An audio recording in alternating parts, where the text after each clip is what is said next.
안녕하세요. 공인중개사 허준혁입니다. 자, 제가 요즘 지인들 그리고 우리 구독자분들께 많은 질문을 받고 있는 게 있는데요. 자, 그 중에서 지금이라도 집을 사야 하는 것 아닌가요? 라는 질문을 상당히 많이 받고 있어요.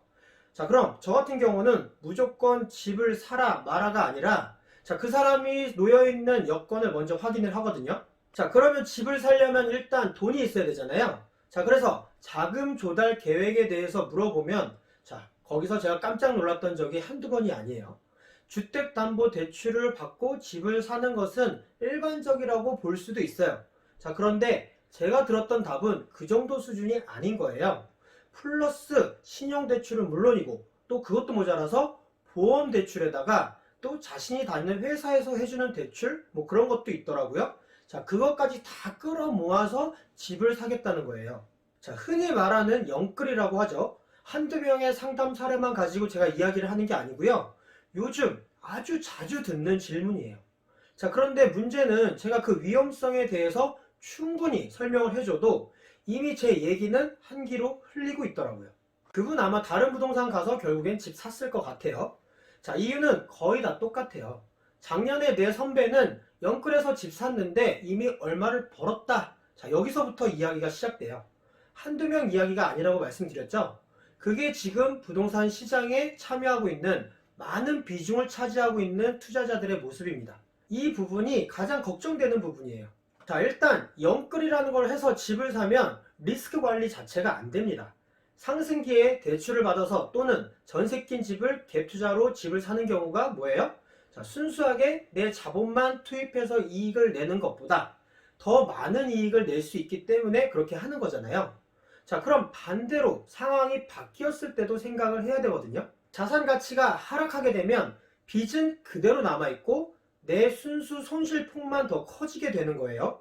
자, 영끌에서 집 사면 단기간에 나도 남들처럼 목돈을 벌 수 있을 거란 기대감에 맞춰서 자, 여러 가지 계획을 세워놨을 거 아니에요. 내가 요번에 집을 사서 단기간에 얼마를 벌면 그걸 가지고 또 무엇을 해야 되겠다라는 생각들을 분명히 하고 있을 거예요. 그 계획들이 전부 다 틀어지는 첫 단추가 시작되는 거예요. 왜냐면 더 이상 무언가를 시도할 수 있는 자금이 바닥났거든요.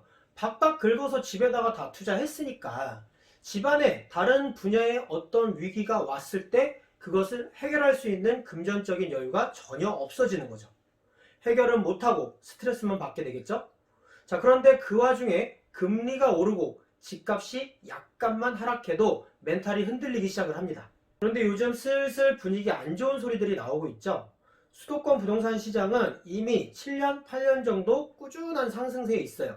자, 이것만 보더라도 사실 조심해야 될 때다라는 생각이 들거든요. 자, 그리고 슬슬 이 금리 인상에 대해서 금리 인상이 올 것이냐 말 것이냐 가지고 여기저기서 말들이 나오고 있죠. 그리고 인플레이션이 오네 안 오네 하고 있죠. 자, 그런데 요즘 마트에 장 보러 가면 어때요? 저는 제가 직접 장을 보러 다니거든요. 그런데 요즘 장 보러 가면 정말 돈이 힘이 없다라는 느낌을 정말 많이 받고 왔어요. 공감하시는 분들 아마 많으실 거예요. 자, 인플레이션을 뭐 어렵게 국제 곡물 가격이니 원자재 가격 지표니 자, 이런 것까지 볼 필요도 없어요. 그냥 여러분이 느끼는 그 돈의 힘, 그게 곧 지표인 거예요. 자, 인플레이션 다음에는 금리 인상. 자, 저는 이거 그냥 산수 같은 거라고 생각을 합니다. 그런데 이렇게 반문하시는 분들이 있어요. 금리 그거 올라봐야 어차피 나는 고정 수입이 있으니까 이자 부담 조금 더 하면 되는 거 아니야? 라고 이야기할 수 있죠. 자, 그런데 여기서 잘 생각해 봐야 될 것은 금리가 올라간다는 얘기는 이미 인플레이션이 왔다는 얘기인 거예요. 물가가 이미 많이 상승한 상태라는 얘기인 거죠. 자, 그 얘기는 대출 이자 부담만 늘어난 것이 아니라는 거예요. 우리가 평소에 소비하던 것들의 가격이 전체적으로 많이 올라갔다는 얘기고요. 예전만큼 장을 보려면 더 많은 돈이 필요하다는 얘기예요. 예전과 같은 월급으로는 빠듯하거나 생활이 어려워질 수 있다는 얘기가 됩니다. 자, 금리 인상한다고 바로 물가가 잡히는 것도 아니고 시간차가 있을 거 아니에요. 자, 그럼 그 사이 버틸 여유자금이라는 게 있어야 하는데 영끌에서 집을 산 영끌 투자자들은 그 여유자금을 이미 다 땡겨서 썼잖아요. 그런데 이미 예전에 카드 할부로 질러놓은 것들은 또 다 갚아 나가야 하잖아요. 자, 어떻게 버틸 거냐고요? 돈을 더 많이 벌던지 어디서 돈을 더 빌려 오던지 아니면 돈 되는 거 갖다 팔아야죠.